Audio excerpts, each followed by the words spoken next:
Now, I'm sure many of you would agree with me that Transformers Rise of the Beast is one of the most underwhelming Transformers projects in a long time, and I'm aware there have been others too, but this one in particular sucks. We could spend hours dissecting why this film is structurally incoherent. There are also various naysayers who bash the original Bayverse trilogy, sounding more like whiny babies than actual critics. The thing is, I actually watched those movies carefully and paid attention to the details within them. Many other people have done the same as well. When I tell you that movie reviewers online have catastrophically ruined how people watch films, how they criticize, and how they articulate their ideas, I mean it. With that said, in today's video, I'll be discussing why Optimus Prime's character arc in Transformers Age of Extinction is far more impactful and convincing than his counterpart in Transformers Rise of the Beast. So, without further ado, let's begin the video. Assuming you guys watched both films, you realize that Optimus Prime in Rise of the Beast doesn't make that much sense. To me, this film ruined the rebooted universe. It made it seem like a complete and utter clusterfuck. Like this movie suffers from a clash of ideas. You could tell it's trying to be a mix between a sequel to the Bumblebee movie while also trying to be a Beast Wars movie at the same time, which comes off as a complete clusterfuck like I said earlier. Bumblebee was an enjoyable movie. It was so good. I liked it. I mean, it wasn't perfect by any means, but it was a good introduction. A more G1 inspired universe was something I was looking forward to. Not because it was just G1, but because it was new, fresh, and ambitious. I didn't like how they killed Cliffjumper because at this point it's a ritual within the franchise, like how Optimus temporarily dies only for him to be revived later due to dropping toy sales. I bring this to your attention because if they were really serious about a G1 anthology of sorts, they could have simply just kept Cliffjumper so he could have that relationship arc with Mirage. But that's just me getting distracted all over again. Optimus Prime in Rise of the Beast isn't good at all. He's written very poorly. Him being cautious all the time and this xenophobic leader, the way they characterized him is just weird. I know I'm repeating myself, but I just don't understand why they did this. It comes off as illogical since he wants to go home so soon throughout the whole film, and I really find that a bit annoying. Now, both incarnations have expressed this desire to yearn for their home. The only problem is the execution. Bayverse easily communicates acceptance, not resentment. Rise of the Beast is more flimsy, whiny, and passively pathetic. I don't respect this version of Optimus at all. The reason why Bayverse Prime was cautious was because he knew the goal was to retrieve the Allspark. That was objective A for the narrative. The secondary objective was using it to keep it out of the Decepticons' hands. Throughout the film, every challenge the Autobots faced, Optimus utilized leadership skills to show that he isn't rash. He doesn't get frustrated easily. And he knew if they were going to lose, he would sacrifice himself by putting the Allspark into his chest as a last resort, mind you. Throughout the first film, he is the epitome of being stoic. Listen to how he reacts when Bumblebee gets captured by Sector 7. Are we just gonna stand here and do nothing? There's no way to free Bumblebee without harming the humans. But it's not right. Let them leave. Heck, even take a look earlier how he saved Sam and Michaela from Sector 7. He intercepted them, intimidated, and didn't make much of a scene. Simply had Jazz disarm them. There are occasional moments of him expressing emotions, such as frustration, when he asks Sam to look for the glasses quicker so they can locate the Allspark. But it's mostly played for comedic value to emphasize Sam's frantic and schizophrenic freakouts. Due to the tension and the atmosphere of the scene, I feel like we're getting a bit distracted. We're talking about Age of Extinction. Now, this is the closest we've seen to Optimus being a more resentful character, because he has the right to be resentful, and let me explain why. Imagine humanity, the species you've sworn to protect, sacrificed for, betrays you, and hunts you down along with your last remaining allies. You too would be resentful. Imagine then the audacity of those to call Optimus here at his lowest point a sociopath. How fucking stupid is that? Optimus throughout the original trilogy shown us he adapted. Although he yearned for his home and the loss of his friends, he didn't blame humanity passively like how Rise of the Beast Optimus did when the Transwarp key got taken away from him by the Terracons, as he blamed Noah. Bayverse Optimus integrated himself with humanity. Throughout Revenge of the Fallen and Dark of the Moon, we have seen the Autobots have created expansive networks with the humans to further combat and anticipate the Decepticons' return. Optimus also knew how to talk to others. In Revenge of the Fallen, when Optimus was having an argument with Galloway about his trivial national security, although it came from a place of concern, he wasn't there to argue in good faith. Galloway instigated the conversation, and he was rude as shit to Optimus. Optimus was obviously pissed off, but Optimus brought up counterpoints. After Galloway asked, why didn't the Autobots share weapon intel? Well, Optimus's response was, he's seen humanity's capacity for war, and he knew exactly where this shit was going.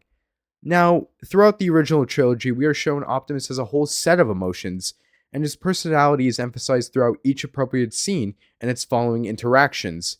Now, let's circle back to Rise of the Beast.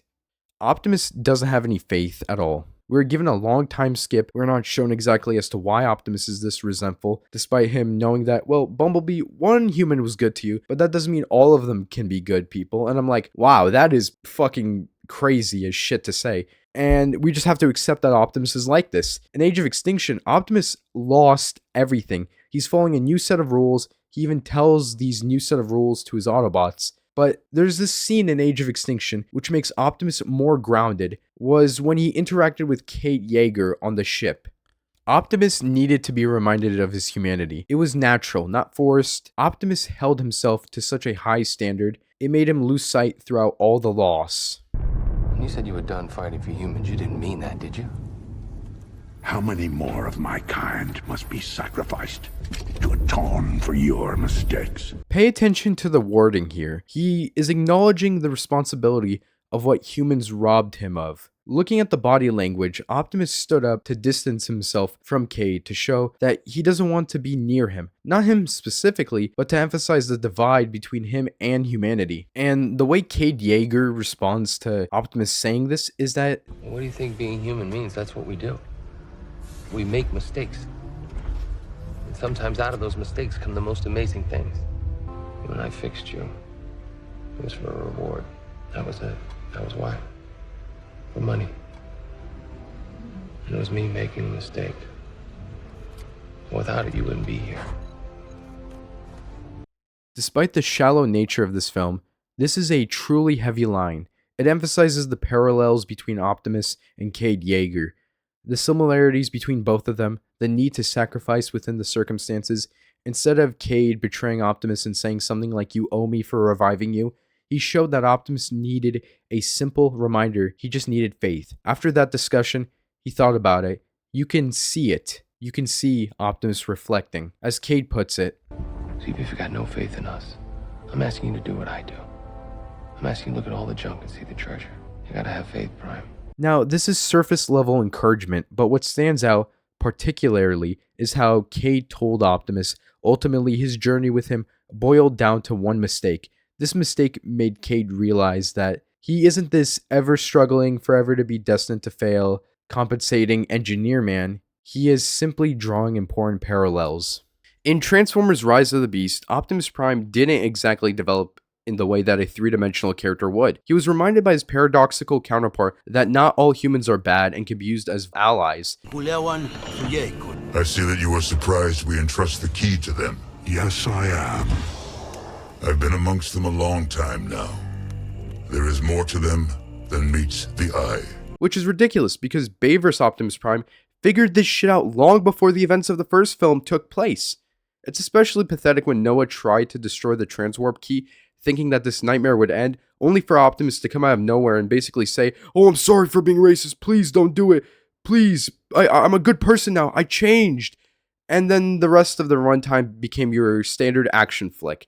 The movie tries to emphasize Optimus's redemption arc by sacrificing himself to destroy the platform along with the transwarp key that brought Unicron here in the first place. It means nothing because the supposed emotional payoff isn't earned. The film sets up Optimus's redemption as if he's gone through some moral change, learning compassion for the humans along with letting go of his hatred for them, but his actions don't reflect that growth in any meaningful way. His sacrifice is undone moments later with the fake-out death, so there's no real transformation by the end. He's the same character as before, and the smile he shares with Noah feels extremely hollow. It comes off as a forced sign of mutual respect rather than a genuine accumulation of character development. And I know someone's gonna bring up that one scene where Mirage said this to Noah. Earth was supposed to be a pit stop, you know, a place for us to regroup and rejoin the war back home.